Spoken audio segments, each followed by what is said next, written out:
देखिए, ऐसा है कि कुरबान साहब की बातों से हम बहुत हद तक जो है वो इत्तेफाक रखते हैं कि ये एक पॉलिटिकल शोशा है और ख़ास एक पोलराइजेशन के लिए इसका इस्तेमाल होता है।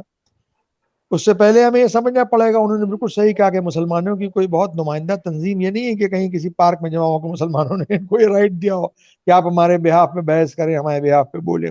इस तरह की कोई नुमाइंदा तंजीम नहीं है, लेकिन क्योंकि सरकार इसको मानती है और पर्सनल लॉ बोर्ड का जो गठन था वो अली मियां नदवी साहब के जेर क़यादत 1973 में या 72 में इसको बनाया गया था।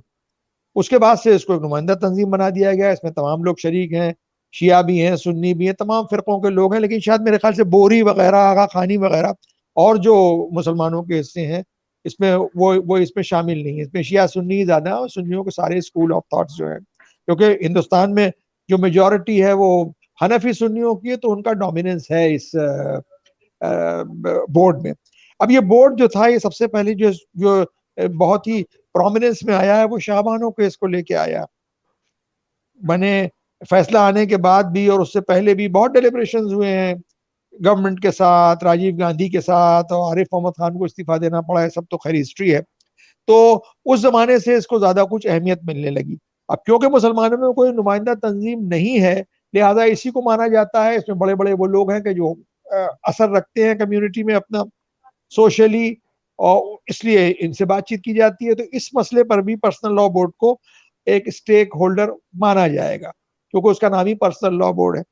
अब पर्सनल लॉ और जो कॉन्स्टिट्यूशन में एक लाइबिलिटी है, एक ओब्लिगेशन है, आर्टिकल 44 में एक यूनिफॉर्म सिविल कोड बनाने का स्टेट जो है वो एंडेवर करेगी। इसमें कॉन्स्टिट्यूएंट असेंबली से लेके आज तक इसमें बहस जारी है, लेकिन कोई पर्सनल कॉमन सिविल कोड बनाना बहुत आसान काम नहीं है, क्योंकि ये सिर्फ दिक्कत मुसलमानों की नहीं है, हिंदुओं में भी बहुत से लॉ स्कूल्स हैं, मिताक्षरा है, दया भागा है, इसको फॉलो करते हैं। तो ट्राइबल लॉज हैं, अलग अलग ट्राइब्स के अपने अपने लॉज हैं, साउथ की अपनी बहुत सी कम्युनिटी है जिनके अपने अपने कस्टम्स हैं। तो कस्टमरी लॉज को कानून और संविधान जो है वो लॉ एनफोर्स के तौर पर इसको मानता है कि वो उसमें चलेंगे। अभी आपने कुर्बान साहब ने कहा कि स्टेट में कानून नहीं बन सकता यूनिफॉर्म सिविल कोड, लेकिन यूनिफॉर्म सिविल कोड जो है वो गोवा में है, वो जो पुर्तगालियों के जमाने से है उनके यहाँ, वो सब मानते हैं, हिंदू मुसलमान सब मानते हैं। कच्ची मुसलमान जो है वो हिंदू लॉ को फॉलो करते हैं।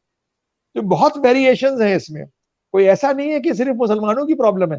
अब ये उन्होंने अभी कहा कि अनडिवाइडेड हिंदू लॉ फैमिली में हिंदुओं को हादी बहुत साहब बेनिफिट सॉरी, मिलता है। वो जो जी गोवा में है वो पार्लियामेंट के एक्ट के तहत है।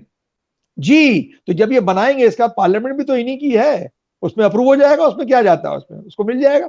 सुनिए, तो Hindu undivided Hindu law family में जो है वो बहुत ज्यादा का सारे बेनिफिट्स मिलते हैं हिंदुओं को, मुसलमानों को तो नहीं मिलते हैं। जब यूनिफॉर्म सिविल कोड आएगा तो फिर वो बेनिफिट उनसे ले लिया जाएगा। इसके बारे में क्या होगा, नागालैंड के लोग क्या कहेंगे, छत्तीसगढ़ के ट्राइबल क्या कहेंगे, उनके ट्राइबल लॉज हैं, उनके शराब पीने के अधिकार हैं, उनके यहाँ शादियों के अलग अलग तरीके हैं, बहुत से ट्राइब देते हैं इसमें भाग के शादी होती है, उनके यहाँ भागना ही जरूरी होता है, मारपीट करके शादी होती है, वो उनका पारंपरिक तरीका है। मेरी uniformity for the sake of uniformity नहीं हो सकती।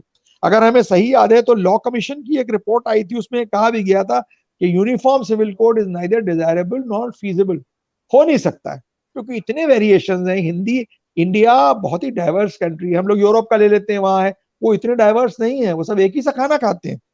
या 36 तरह के खाने हैं साहब, चावल भी अगर सब खाते हैं तो आंध्रा का आदमी का अलग चावल होता है स्टाइल पकाने का, कर्नाटक के आदमी का अलग होता है, बहुत वेरिएशन है। इंडिया जो है वो बहुत डाइवर्स सोसाइटी है।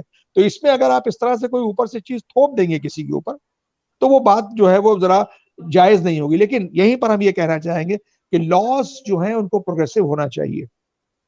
सिर्फ जैसे जो जस्टिस चंद्रचूड़ ने जो इसमें कहा है, जो सबरीमला का जो फैसला है, कि सिर्फ इसलिए कि वो धर्म की बात है, लेकिन उससे अगर आदमी की जो सिविल राइट्स हैं, जो उसकी एक सोशल स्टैंडिंग है, जो जो उसकी पोजीशन है, अगर वो इफेक्ट हो रही है, औरतों को आप मंदिर में नहीं जाने दे रहे हैं इसलिए कि हमारी परंपरा है, तो ये एक्सेप्टेबल बात नहीं होगी। औरतों को जो हकूक हैं वो, और बहुत से इस्लामी मुल्कों में चेंजेस हुए हैं इसमें। अब सबसे ज्यादा हिंदू जो राइट विंगर हैं वो चढ़ाते हैं साहब 4 शादियां करते हैं। स्टडी कर लीजिए, इसमें कितने मुसलमान 4 शादियां करते हैं। हमारे खानदान में 4 पीढ़ियों में किसी ने 4 शादियां नहीं की, हमारे खानदान में ना आज की ना हमारे दोस्तों में किसी ने की है। अफोर्ड नहीं कर सकते साहब आप 4 बीवियां, अरे एक को रखना मुश्किल है, 4 कहां से रखेंगे। नाम नहीं लूंगा, हिंदुओं की एक कम्युनिटी है, बहुत वेल ऑफ कंट्री कम्युनिटी है, वो उनके पास एक से ज्यादा बीवियां हैं, एक गांव में है, एक शहर में, एक दूसरे शहर में है, because they can afford it, they are rich people.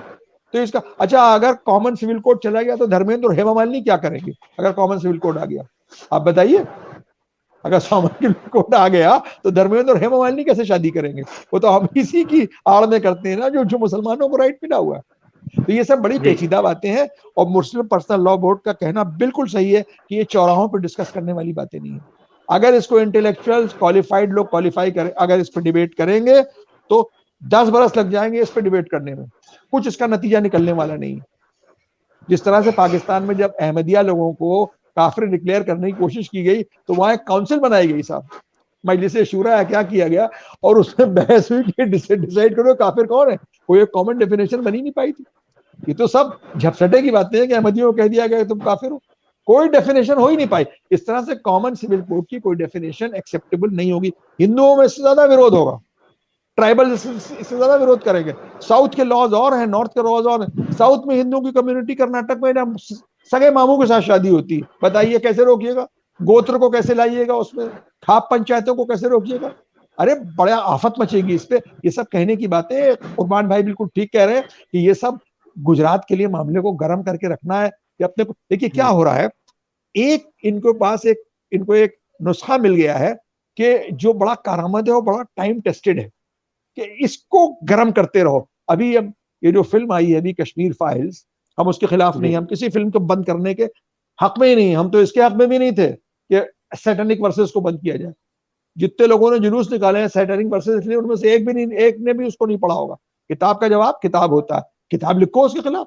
ये क्या है, चौराहों पे जिनको अंग्रेजी में पढ़नी आती है वो कह रहे हैं साहब रसूल की हमारे बेइज्जती हो गई। अरे पढ़ो तो भाई, उसमें क्या है, उसमें उसका जवाब दो भाई। आप ना पढ़िए, शराब की दुकानें खुली हुई, हम नहीं पीते तो हम नहीं खरीदते, भांग चरस गांजा सब बिकता बंबई की सड़कों पे, हम नहीं खरीदते तो हम तो नहीं कहते कि साहब इनको मार डालो, इनको ये करो। तो बंदी बंदी नहीं होनी चाहिए। अब इन लोगों ने कश्मीर फाइल्स के नाम पे माहौल गरमा रखा है। आपने देखे हैं उसके जो रिएक्शंस आते हैं सिनेमा हॉल में, भाषण होते हैं उसके बाद गरमाया जाता है। सब मोटिवेटेड लोग हैं, इनके प्लांटेड लोग हैं जो आके वहां करते हैं, और लोगों का खून खोलता, लोगों की आंखों में खून उतरा हुआ है साहब। वो कश्मीरियों से नहीं नफरत कर रहे हैं, वो अल्लाह अकबर कहने वालों से नफरत कर रहे हैं। तो अब लेकिन ये उसको मुद्दा दे दिया गया है। दूरदर्शन पे क्यों नहीं दिखा दिया जाता? पूरा देश हाँ, क्या वो क्यों दिखाएंगे? क्यों नहीं तो पैसे कहां से दूरदर्शन पे दिखा मिलेंगे? दिया जाता है? पैसे कहां से? नहीं, दूरदर्शन पे उसको दिखाने का प्रचार का सामान तो प्रधानमंत्री खुद कर रहे हैं, वो जाके खुद ही उसका प्रचार कर रहे हैं प्राइम मिनिस्टर। अब प्राइम मिनिस्टर इंडोर्समेंट भी कर रहे हैं, आप समझ लीजिए जैसे